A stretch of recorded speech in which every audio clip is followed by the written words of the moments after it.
Mr. Jones was watching TV when the doorbell rang. It was a guy who introduced himself as Lincoln. He said that he was a member of a volunteer group. They were collecting donations to save the rarest species of dodo birds. But Mr. Jones didn't believe him and called the police. Why?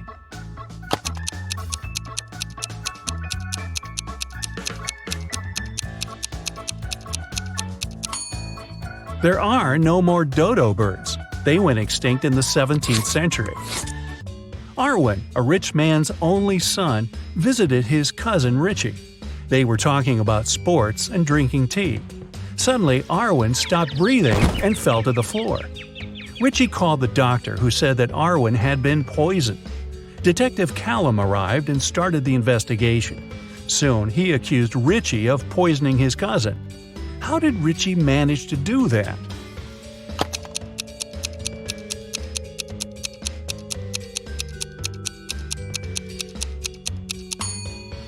Arwen was the only one who drank his tea sweet. The poison was in the sugar.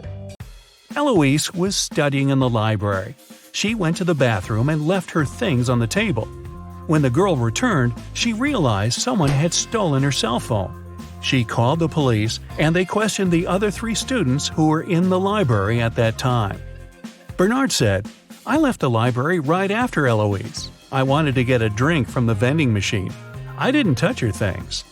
Beth said, "I was studying the whole time and didn't even see anything." Serenity said, "I was in another part of the library and didn't come close to Eloise's table." Who stole the girl's phone?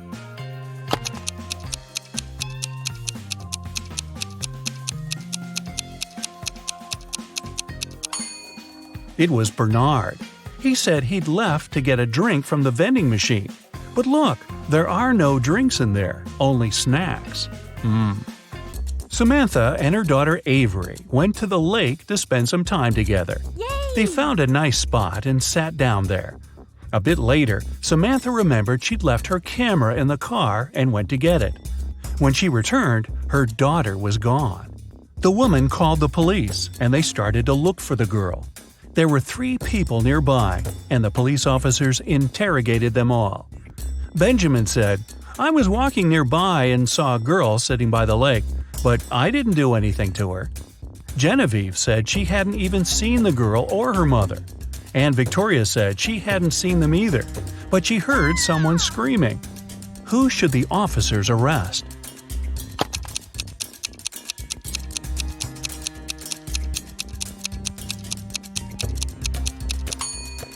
They should arrest Genevieve. Look, she's wearing Avery's scarf. Brian called the police early in the morning. He said that the night before, he and his girlfriend Estelle had been watching a scary movie together. Estelle was afraid to go home, so she stayed at his place. She was having a bad dream with zombies chasing after her, and she didn't wake up in the morning. The guy didn't know what had happened, but the police arrested him, claiming he was guilty. Why?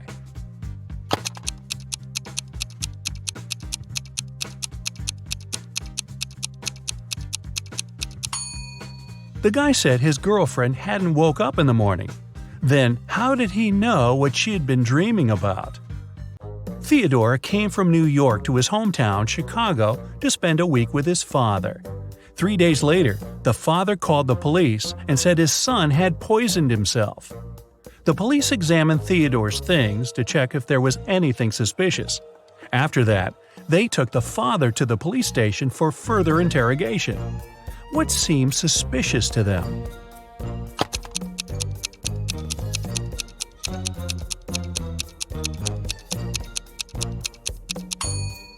The officers found a return ticket from Chicago to New York.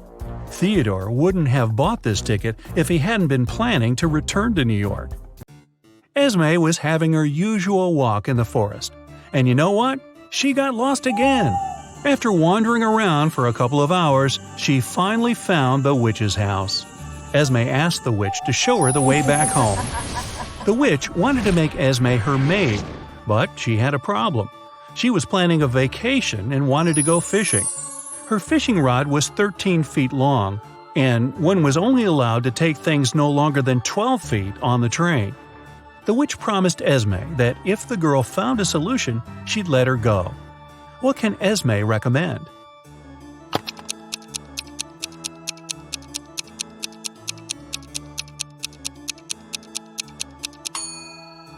Esme was very good at geometry. She advised the witch to put the rod in a 12 by 5 foot box. Diagonally, it fit perfectly. On a Sunday evening, Mrs. Collins was having tea at her friend's house. Her friend suddenly said that she had seen one of Mrs. Collins' daughters in the mall that day. Mrs. Collins got angry because all of the girls were grounded. She asked which daughter it was, but her friend couldn't tell. She wasn't wearing her glasses when she was at the mall. When Mrs. Collins returned home, she asked the girls what they had been doing the whole day. Abigail said she'd spent the day reading. Brianna said she had stayed at school after classes to study a bit more. Charlotte said that she had been practicing for her upcoming piano concert. Who lied?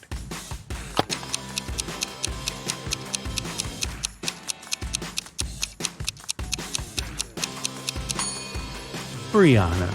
It's Sunday. There's no school.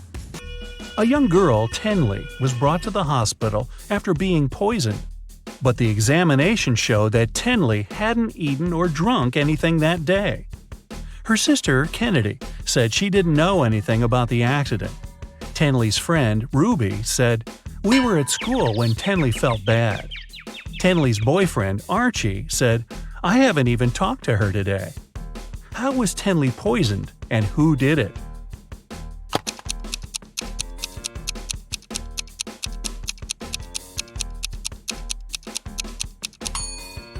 The girl hasn't eaten anything, but she has some lipstick on. That's what contains poison. And the only person who had access to Tenley's room that day was her sister, Kennedy. There was a car accident in a tunnel. The police suspected that one of the drivers, Owen, had fallen asleep behind the wheel. But Owen denied it.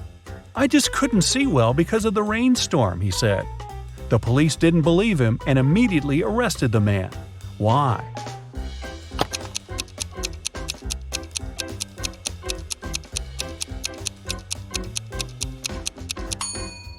The accident happened in a tunnel. It couldn't rain there. Someone in the town was stealing cars. Every time a car disappeared, its owner would get a message from an anonymous number. In each message, there were 2 emojis that didn't make any sense. The police tracked the number, and the geolocation led to 3 houses. They questioned the owners, Mr. Walson, Mrs. Coleman, and Mr. Woolridge. Can you tell who the car thief is?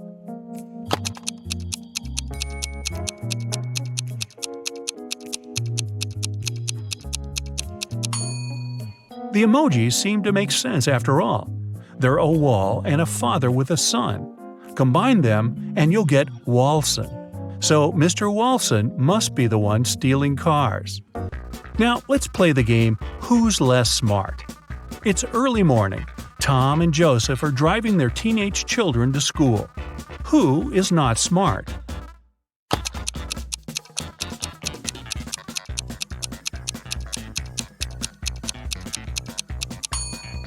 Joseph. His son is not in the car. His father has probably forgotten about the poor guy. Annie and Emma are volunteering in an animal shelter. Annie is feeding the cats, and Emma is washing the dogs.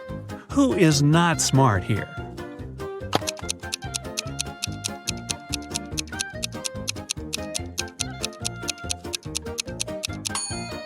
Annie. She's giving dog food to the cats. Logan and Anthony are both having job interviews at 4 p.m. Logan is packing some food, and Anthony is ironing his best suit. Who's not smart?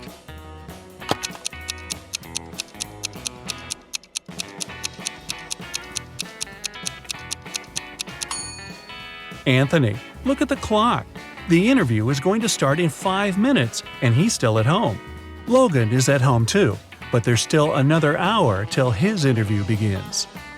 Noelle and Gabriella are cleaning the house. Noelle is listening to music while vacuum cleaning the living room. and Gabrielle is washing the windows.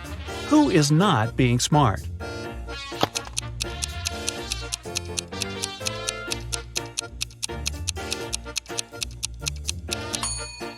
Noel. The vacuum cleaner isn't plugged in.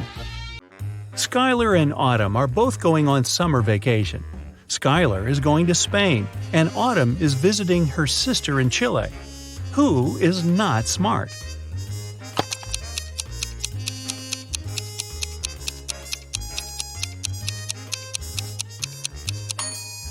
Autumn.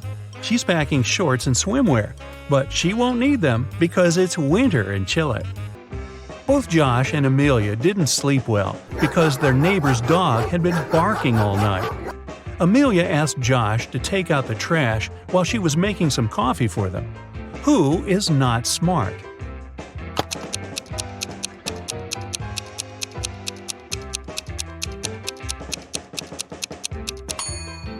Josh. Instead of the trash, he's taken out the bags with old toys they've collected to donate. Janine and Teresa are making dinner for their families. Who is not smart?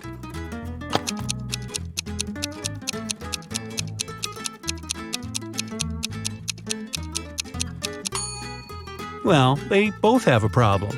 Janine is putting out a fire with water, and Teresa has a mouse in her kitchen and an ant in the dough.